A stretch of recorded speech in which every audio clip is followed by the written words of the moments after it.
The irony wasn't lost on me. Chen Security Solutions, the cybersecurity company I'd built from a garage startup into a $200 million enterprise, was about to throw me out because I was supposedly a security risk. At least that's what my cousin Peter claimed as he stood at the podium during our annual shareholders meeting. My name is David Chen, and at 45, I was about to learn that in the tech world, the most dangerous code isn't always the one you can see.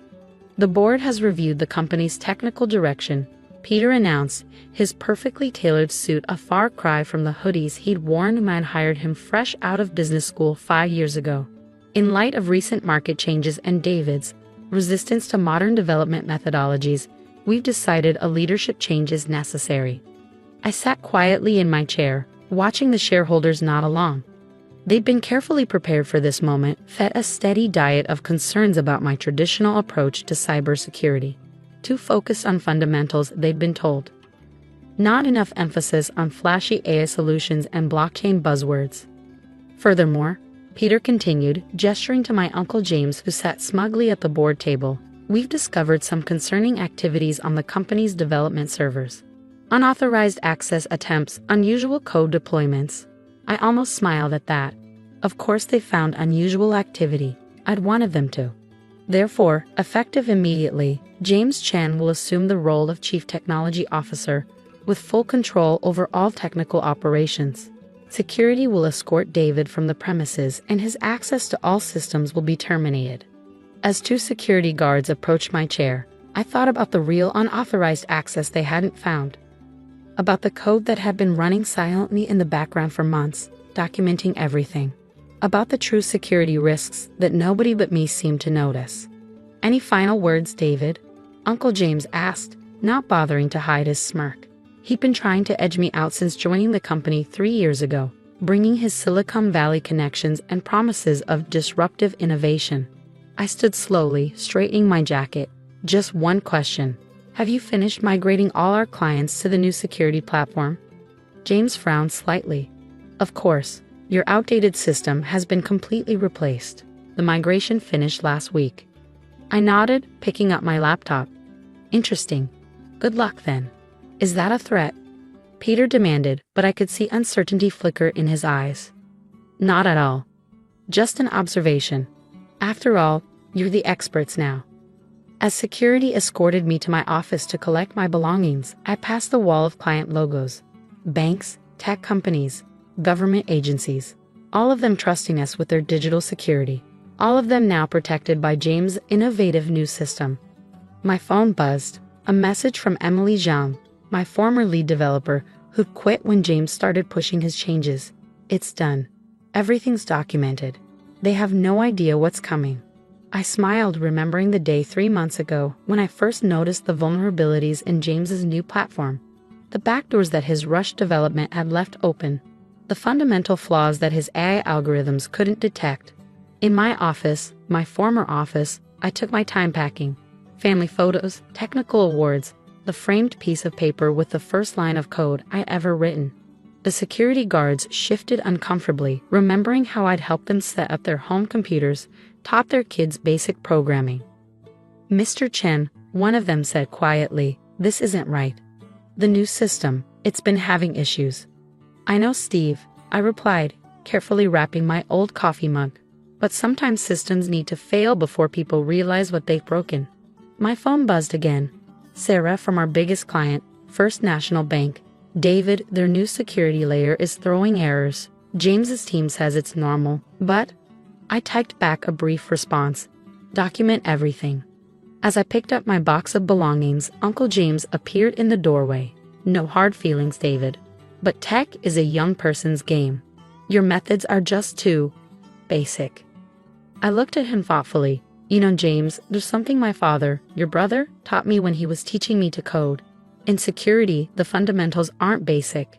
They're essential. He waved his hand dismissively. Ancient history. Our new AI-driven security platform is light years ahead of your old code. We'll see, I said simply, walking past him. In the lobby, I passed the display case showing our company's achievements, industry awards, security certifications, client testimonials. Soon they'd probably be replaced with whatever buzzword-laden accolades James' new system could gather. My phone buzzed one final time, a message from my old friend at the National Cybersecurity Center. Monitoring in place. First signs of systemic vulnerabilities appearing. Timeline? I stepped into the afternoon sunlight, thinking about the code I'd hidden deep in the system. Code that would protect our clients while exposing the flaws in James' revolutionary platform.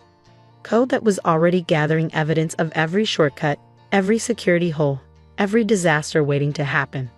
One week, I typed back, when their first major banking client runs their monthly security audit. Then we'll see who's really obsolete. Because in cybersecurity, the most dangerous vulnerabilities aren't the ones you find. They're the ones that find you. And James's shiny new system was about to learn that lesson the hard way. The next 5 days were a masterclass in watching a disaster unfold in slow motion. From my home office, I monitored the cascade of small errors that James's team either didn't notice or couldn't understand. The digital equivalent of watching hairline cracks spread through a dam.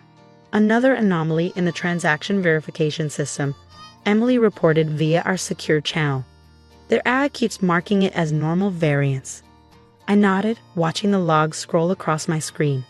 The revolutionary AI-driven security system was doing exactly what I predicted, missing fundamental security flaws while chasing sophisticated attack patterns that didn't exist. How's the documentation going? I asked. Perfect. The monitoring system you built is catching everything.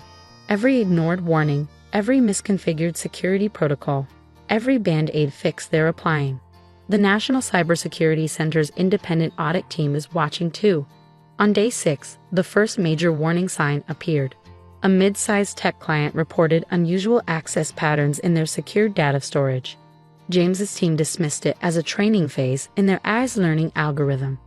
They were wrong. My phone rang. Sarah from First National Bank again. David, something's not right. Our security team is seeing patterns that match known attack signatures, but James's system keeps clearing them as safe. Document everything, I'd advised, and maybe have your backup systems ready, just in case. She hesitated.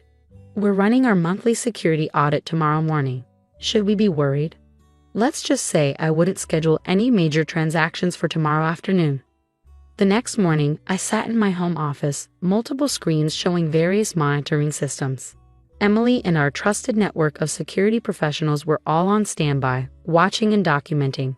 At exactly 9:00 a.m., First National Bank began their monthly security audit. It was comprehensive, designed to test every layer of their cybersecurity infrastructure that was now running entirely on James's new platform. At 9:17 a.m., the first real alarm sounded. The bank's audit tools discovered what James's AI had been missing for weeks. A massive security hole in a transaction verification system. One that could have allowed millions in fraudulent transfers to slip through undetected. But that was just the beginning. As the audit dug deeper, it found more problems. Critical security protocols had been misconfigured. Basic encryption standards had been implemented incorrectly. And the AI system that was supposed to be protecting everything, it had been trained on flawed data, marking legitimate threats as safe while flagging innocent transactions as suspicious. At 10:45 a.m., First National Bank's Chief Information Security Officer made the call. They were switching back to their backup systems, my original security protocols, immediately. By noon, 3 more major clients had followed suit. My phone rang. Peter, sounding panicked. David? We need to talk. The system. There are some issues. Really? I replied calmly. The AI isn't handling everything perfectly? This isn't funny. We're looking at potential regulatory violations. The Banking Commission has already been notified, I finished. Along with the National Cybersecurity Center, they're very interested in how a certified security system could have such fundamental flaws. Silence on the line. Then, what do you want? Check your email. I just sent the board a complete analysis of the system's vulnerabilities, along with documentation of how they were introduced and ignored. You might want to pay special attention to the section about James's development process, particularly the parts about skipping basic security protocols in favor of innovative solutions. Another call came in, a news network wanting comment on the story that was about to break. Major security firm's AI system compromises banking security. By evening, the full scale of the disaster had become clear. James's system hadn't just failed, it had actively endangered our client's security. The only thing that had prevented a catastrophic breach was the monitoring system I'd secretly left in place, quietly maintaining basic security protocols while documenting the failures of the innovative replacement. The emergency board meeting was called for 8:00 p.m. I attended virtually, watching James and Peter try to explain how they'd missed such obvious security flaws. The AI was supposed to catch these issues, James insisted. The algorithms were fundamentally flawed, I interrupted, sharing my screen to show the technical analysis. Because you forgot the first rule of cybersecurity: no AI can replace sound security fundamentals. The board members, many of them technical experts themselves, reviewed my documentation in stunned silence. Every vulnerability, every ignored warning, every arrogant dismissal of basic security principles, all meticulously recorded. Mr. Chin, the board chairman said finally, I believe we owe you an apology, and perhaps a job offer. I smiled. I'll accept, on 3 conditions. First, we return to a security-first development approach. No more rushing to implement trendy solutions without proper testing. Second, Emily Zhang returns as Chief Security Architect with full authority over security protocols. And third, I paused, looking at James and Peter, we conduct a complete audit of all executive technical credentials. It seems some resumes might need verification. 1 month later, I stood in my restored office, watching our teams reinstall the proper security systems. James had resigned to pursue other opportunities after it was discovered that his Silicon Valley experience wasn't quite what he claimed. Peter had been reassigned to a non-technical role, his dreams of disrupting the industry tempered by reality. Emily sat in her new office next door, leading the development of our next security platform, one that would use AI properly as a tool to enhance fundamental security rather than replace it. The industry had learned some valuable lessons. Articles were being written about the dangers of prioritizing innovation over security fundamentals. Regulatory bodies were developing new guidelines for AI implementation in critical security systems. And our clients, they'd stayed with us, impressed by how our original security protocols had prevented disaster. First National Bank's CEO had personally called to thank me for maintaining those hidden safeguards. Last week, I received a message from a young developer who'd worked under James. I finally understand what you were trying to teach us. Security isn't about flashy solutions. It's about getting the fundamentals right every time. I pinned the message to my wall, next to my father's old advice about basic principles. Outside my office, I could hear our teams working, properly testing each security feature before implementation. Because in the end, true innovation isn't about replacing the fundamentals. It's about building on them.